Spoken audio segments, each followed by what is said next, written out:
दोस्तों, क्या आप भी 12th करने के बाद सरकारी वकील बनना चाहते हैं और प्रति माह अच्छा खासा वेतन कमाना चाहते हैं? तो वीडियो में बने रहिएगा, क्योंकि आज हम सरकारी वकील बनने के बारे में आपको कंप्लीट जानकारी देंगे और साथ ही बताएंगे कि सरकारी वकील का क्या काम होता है, इन्हें वेतन कितना मिलता है, इसके लिए कितनी पढ़ाई करनी होती है, आयु सीमा कितनी होनी चाहिए, इसके लिए भर्ती प्रक्रिया क्या होती है, उसका एग्जाम कैसे होगा, सिलेबस क्या होगा, आदि सभी टॉपिक पर हम विस्तार से बात करेंगे। तो दोस्तों, सरकारी वकील, जिसे इंग्लिश में हम गवर्नमेंट एडवोकेट और पब्लिक प्रोसिक्यूटर बोलते हैं, सरकारी वकील के कार्यों में किसी मुकदमे में पुलिस द्वारा जारी की गई चार्जशीट का विश्लेषण करना और फिर कोर्ट में सभी गवाहों और सबूतों को न्यायाधीश के सामने पेश करना, कोर्ट में स्टेट गवर्नमेंट का बचाव करना, इसके साथ ही गवर्नमेंट मेंबर्स को टैक्स, इन्वायरमेंट, जस्टिस आदि के बारे में कानूनी सलाह देना, उनकी मदद करना, कानूनी दस्तावेज लिखना, सरकार को नेशनल और इंटरनेशनल मीटिंग में रिप्रेजेंट करना आदि इस तरह के कार्य सरकारी वकील को करने होते हैं। अब बात करें वेतन की, तो इन्हें प्रति माह 45,000 से 55,000 रुपए के लगभग वेतन मिलता है और यह अलग अलग राज्यों में कम या ज्यादा भी हो सकता है और इसके लिए कैंडिडेट का किसी भी मान्यता प्राप्त विश्वविद्यालय से LLB किया होना जरूरी होता है। तो LLB का कोर्स 5 और 3 साल का होता है, यानी अगर 12th के बाद आप BA LLB करते हो तो यह 5 साल का होगा और अगर ग्रेजुएशन करने के बाद यह कोर्स करते हो तो यह 3 साल का होगा। तो दोस्तों, कोई भी कैंडिडेट सरकारी वकील 2 तरह से बन सकता है, एक तो ADGC प्रोसेस के द्वारा और दूसरा APO एग्जाम के द्वारा। तो दोस्तों, सबसे पहले बात करते हैं APO एग्जाम के बारे में।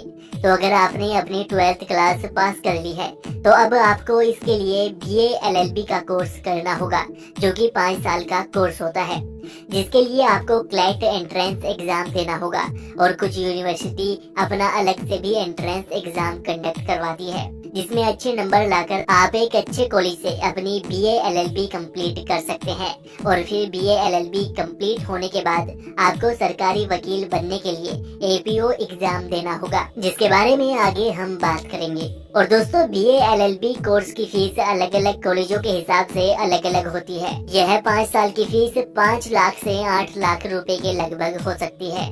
तो APO एग्जाम, जिसका पूरा नाम होता है असिस्टेंट प्रोसिक्यूशन ऑफिसर, दोस्तों यह एग्जाम प्रत्येक राज्य में अलग अलग होता है, जिसे राज्य का लोक सेवा आयोग आयोजित करता है। मध्य प्रदेश में यह एग्जाम ATPO के नाम से और राजस्थान में APP एग्जाम के नाम से भी होता है और बाकी ज्यादातर राज्यों में APO के नाम से ही लिया जाता है। और दोस्तों, इसी तरह अलग अलग राज्यों के हिसाब से भर्ती प्रक्रिया में भी थोड़ा बहुत अंतर हो सकता है। इसके लिए कैंडिडेट की आयु सीमा 21 से 40 साल के बीच में होनी चाहिए। इसमें SC, ST और OBC वालों को 5 साल की छूट भी मिलती है, जिसके अनुसार SC, ST, OBC वाले कैंडिडेट की आयु सीमा 21 से 45 साल के बीच में होनी चाहिए। इसकी भर्ती प्रक्रिया में सबसे पहले प्रारंभिक परीक्षा होती है, फिर मुख्य परीक्षा और फिर इंटरव्यू लिया जाता है। प्रारंभिक परीक्षा में एक पेपर होता है, यह 150 नंबर का होता है, जिसे 2 पार्ट में डिवाइड किया होता है। पार्ट 1 में जनरल नॉलेज के 50 नंबर के 50 प्रश्न पूछे जाएंगे और दूसरे पार्ट में एक्ट एंड लॉ के 100 नंबर के 100 प्रश्न पूछे जाते हैं। इसमें 1/3 नेगेटिव मार्किंग होती है और सभी बहुविकल्पीय प्रश्न पूछे जाते हैं। जिसके बाद मुख्य परीक्षा में 400 नंबर के 4 पेपर होंगे, जिसमें प्रत्येक पेपर 100 नंबर का होगा और इसमें 3-3 घंटे का समय दिया जाएगा। ये लिखित पेपर होते हैं, जिसमें general knowledge, general Hindi, criminal law and procedure, evidence law विषयों से प्रश्न पूछे जाएंगे।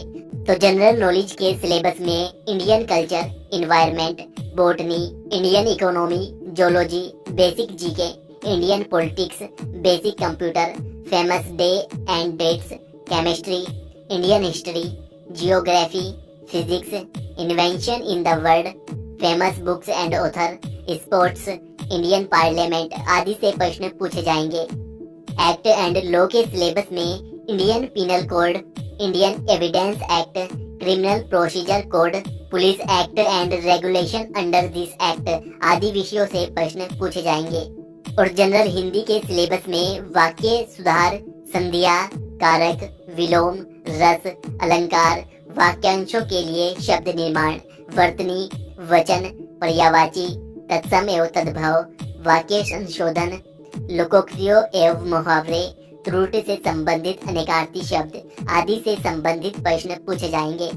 जिसके बाद क्रिमिनल लॉ एंड प्रोसीजर के सिलेबस में general exception, joint and constructive liability, criminal conspiracy, offence against public tranquility, offence against human body, offence against women, offence against property, constitution, maintenance of public order and public tranquility, trial of cases, bail bonds, division and appeal, powers, function and duties of various police officer under the police act आदि से संबंधित प्रश्न पूछे जाएंगे।